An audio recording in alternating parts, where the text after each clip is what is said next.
একবার এক ব্যক্তি মরুভূমির তীব্র গরমে হাঁপাতে হাঁপাতে জলের খোঁজে ঘুরছিলেন। তৃষ্ণায় তার গলা শুকিয়ে কাঠ, যেন এক্ষুনি প্রাণ যাবে।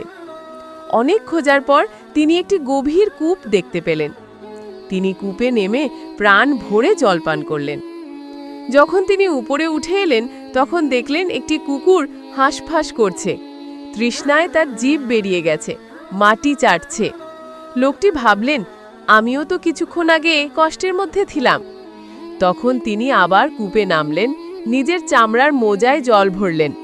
মোজাটি দাঁত দিয়ে ধরে উপরে উঠে এলেন এবং কুকুরটিকে জল খাওয়ালেন। কুকুরটি শান্ত হয়ে জল পান করল। এই দয়ার কাজের জন্য আল্লাহ সুবহানাহু ওয়া তাআলা লোকটির প্রতি অত্যন্ত সন্তুষ্ট হলেন এবং তার সমস্ত গুনাহ ক্ষমা করে দিলেন।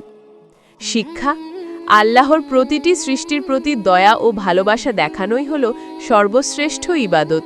একটি সামান্য দয়ার কাজও আপনার জন্য জান্নাতের পথ খুলে দিতে পারে।